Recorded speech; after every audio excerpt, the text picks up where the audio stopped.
ঘর থেকে বেরুলেই যেন মরুভূমির উত্তাপ। অবশ্য ঘরে বা শান্তি কোথায়, সেখানেও ঝলসে যায় শরীর। প্রতি বছর অস্বাভাবিক এই গরম দেখা দেয় সবখানে। তীব্র দাবদাহে দেশের মানুষ হয় নাজেহাল। কিন্তু গরম কেন এতটা বেশি? কেন দিন দিন বেড়েই চলেছে তাপপ্রবাহ? এ ব্যাপারেই সবটা জানাবো চিনতে ও জানতে চ্যানেলের আজকের এই ভিডিওতে। চিনতে ও জানতে চ্যানেলটিতে আপনি নতুন হলে অনুরোধ করব সাবস্ক্রাইব করে বেল আইকনটিতে প্রেস করুন।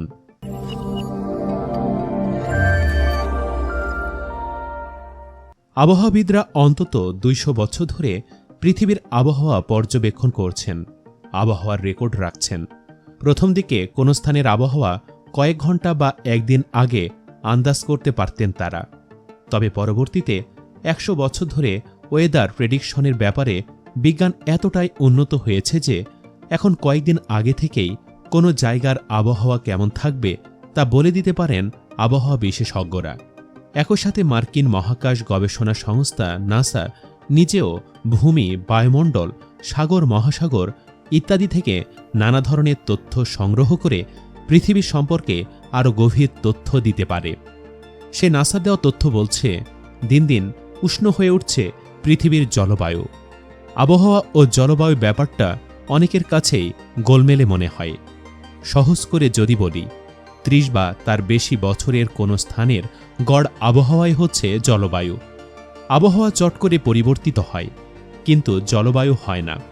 জলবায়ুর পরিবর্তন হয় ধীরে ধীরে। ঠিক তেমনি বর্তমান পৃথিবীর জলবায়ু ক্রমাগত উষ্ণ হয়ে উঠছে। পৃথিবীর জলবায়ু উষ্ণ হওয়ার নানা কারণ থাকলেও সবচেয়ে বড় যে বিষয়টাকে দায়ী করা হয় তা হচ্ছে গ্রিন হাউস গ্যাস। অতিরিক্ত গ্রিন হাউস গ্যাস গরম করে তুলছে বিশ্বকে। গ্রিন হাউস গ্যাস যেমন কার্বন ডাই অক্সাইড ও মিথেন বায়ুমণ্ডলে সূর্যের তাপ আটকে রাখে। এর উপকারিতা এবং প্রয়োজনীয়তাও রয়েছে।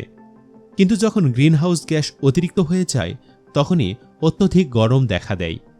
তাছাড়া জলবায়ু সামান্য পরিমাণ উষ্ণ হলেই মারাত্মক প্রভাব পড়ে প্রকৃতিতে, কারণ পানি অনেক বেশি তাপ শোষণ করে।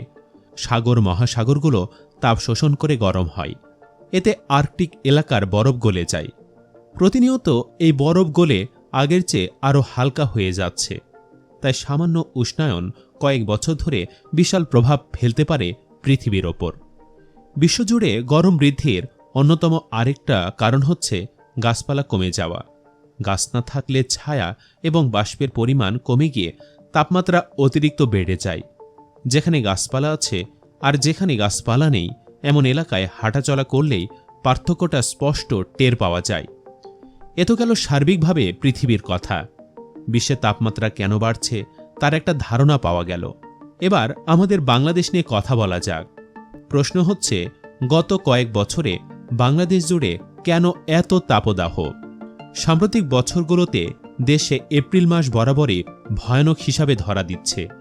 একসময় রাজশাহী ও খুলনা বিভাগের একাংশে গ্রীষ্মকালে প্রচণ্ড গরম পড়ত। তাপমাত্রা বেড়ে যাওয়ার কারণে গরমের কষ্ট ছিল বেশি। কিন্তু গত ১০ বছরে দেশের ৮০% এলাকা জুড়ে মার্চ থেকে জুলাই পর্যন্ত থেমে থেমে তাপপ্রবাহ বইছে। সবচেয়ে বেশি ভোগান্তি তৈরি করছে এপ্রিলের বেশিরভাগ সময় জুড়ে বয়ে যাওয়া অতিরিক্ত তাপমাত্রা ও আর্দ্রতা। আবহাওয়া অধিদপ্তর থেকে প্রকাশিত এক গবেষণা প্রতিবেদনে বলা হয়, গত ৬০ বছরে দেশে এপ্রিল মাসের তাপমাত্রা দ্রুত বেড়ে বিপজ্জনক পর্যায়ে পৌঁছে গেছে। এপ্রিলের বেশিরভাগ সময় জুড়ে দেশের অর্ধেকের বেশি এলাকায় তাপপ্রবাহ বইছে। একসময় এপ্রিলের কিছুদিন পরপর কয়েকবার কালবৈশাখী ঝড় হতো। তাপমাত্রা কিছুটা কমে গিয়ে স্বস্তি মিলত। কিন্তু বর্তমানকালে সেটাও নেই বললেই চলে। পূর্ব এশিয়া সহ বিশ্বের অধিকাংশ দেশে তাপমাত্রা ৪০ ডিগ্রি সেলসিয়াসের বেশি উঠলে দুর্যোগপূর্ণ আবহাওয়া ঘোষণা করা হয়। তাপমাত্রা ৩২ ডিগ্রি সেলসিয়াস আর আর্দ্রতা ৩০ ডিগ্রির ওপরে গেলে একে ঘোষণা করা হয় বিপজ্জনক আবহাওয়া হিসেবে। সেখানে বাংলাদেশ আবহাওয়া অধিদপ্তরের তথ্য অনুযায়ী এপ্রিল মাসে তাপপ্রবাহ এতটাই বেশি হচ্ছে যে এ সময় দেশের ৭০% এলাকার সর্বোচ্চ তাপমাত্রা ৩৫ ডিগ্রি সেলসিয়াস পেরিয়ে গেছে। অন্তত ১২টি জেলার সর্বোচ্চ তাপমাত্রা উঠছে ৪০ ডিগ্রি সেলসিয়াসের ওপরে। শুধু তাই নয়, আশঙ্কা করা হচ্ছে আগামী দিনে দেশে তাপপ্রবাহের ব্যাপ্তিকাল বিগত বছরগুলোকেও ছাড়িয়ে যাবে। তাপমাত্রা কেন এত বেশি, এর উত্তর দিয়েছেন আবহাওয়াবিদরা। তাদের মতে বাংলাদেশের একদিকে ভারতের পশ্চিমবঙ্গ, বিহার, উত্তরপ্রদেশ ইত্যাদি রাজ্যের অবস্থান। সেসব প্রদেশের তাপমাত্রা অনেক বেশি। এপ্রিলের দিকে সেখানে তাপমাত্রা 42 থেকে 48 ডিগ্রি সেলসিয়াসের মাঝে ওঠানামা করে। যেহেতু সেগুলো উত্তপ্ত অঞ্চল, তাই সেখানকার গরম হাওয়া চুয়াডাঙ্গা, যশোর, কুষ্টিয়া, রাজশাহী হয়ে দেশের ভেতর প্রবেশ করে এবং তাপমাত্রাকে গরম করে দেয়। তবে মূল কারণ ঘুরে ফিরে জলবায়ুর পরিবর্তন। দেশের তাপমাত্রার ঊর্ধ্বগতিতে বৈশ্বিক উষ্ণায়নের ছোঁয়া লেগেছে, এমনটাই মতামত আবহাওয়াবিদদের। এপ্রিলের দিকে দেশে গরম অতিরিক্ত হওয়ার আরও একটা কারণ রয়েছে। এ সময় পৃথিবীর সূর্য থেকে যে রশ্মি পায় সেটি পায় লম্বালম্বিভাবে। সূর্যকে কেন্দ্র করে যে কক্ষপথ ধরে পৃথিবী ঘুরছে, সেখানে পৃথিবীর অবস্থানের কারণে বাংলাদেশ সবচেয়ে কাছ থেকে সূর্যরশ্মি গ্রহণ করে। সহজ করে বলতে গেলে এপ্রিল মাসে সূর্য থেকে বাংলাদেশের অবস্থান অন্য সময়ের তুলনায় সবচেয়ে কাছাকাছি থাকে। তাই এ সময় সূর্যের তাপ বেশিই পড়ে বাংলাদেশে। রাজধানী ঢাকার অবস্থা তো বরাবরই করুণ। গত 6 দশকে শুধু ঢাকাতেই তীব্র গরম দিনের সংখ্যা 3 গুণ বেড়েছে। গবেষকরা এমনটাই বলছেন। এমনকি যুক্তরাষ্ট্রভিত্তিক Adrienne Arsht Rockefeller foundation resilience সেন্টারের এক গবেষণায় বলা হয়েছে, ঢাকায় উচ্চ তাপমাত্রার কারণে প্রতি বছর $600 কোটি ক্ষতি হচ্ছে।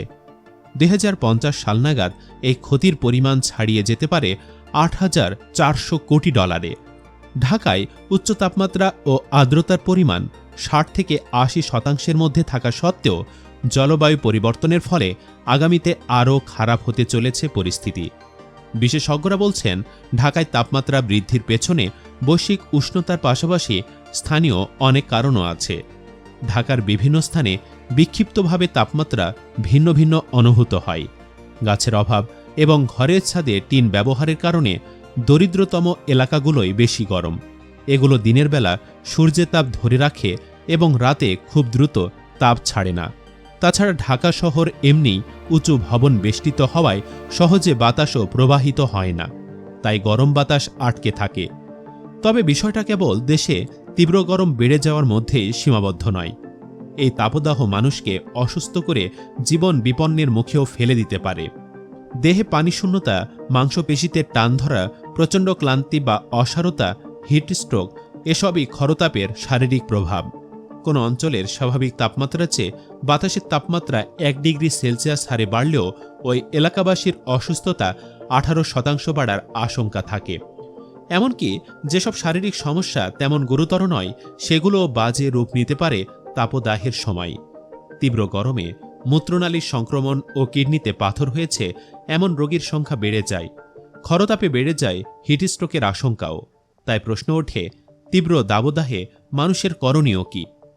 অতিরিক্ত গরম থেকে বাঁচতে চিকিৎসকদের পরামর্শ, প্রচুর পানি পান করতে হবে।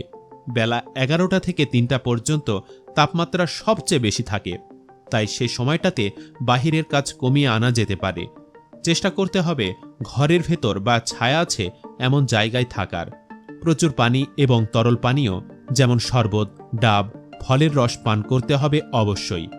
এ সময় যতবার সম্ভব গোসল করুন, বারবার মুখ ও শরীরে পানির ঝাপটা দিন। যথেষ্ট বিশ্রাম নিতে হবে। সেই সাথে ঢিলেঢালা পোশাক পরুন। ঘরের বাহিরে ছাতা, ক্যাপ, সানগ্লাস এসব ব্যবহার করলেও বাহিরের প্রচণ্ড রোদে অনেকটা নিরাপদ থাকা সম্ভব। আজ এ পর্যন্তই। ভিডিওটি শেষ পর্যন্ত ভালো লেগে থাকলে লাইক দিন এবং আপনাদের কি মতামত তা জানিয়ে দিতে পারেন কমেন্ট সেকশনে। এরকম আরও নতুন নতুন ভিডিও পেতে চিনতে ও জানতে চ্যানেলটি সাবস্ক্রাইব করে বেল আইকনটি প্রেস করে রাখুন। সবাই ভালো থাকুন, সুস্থ থাকুন। ধন্যবাদ।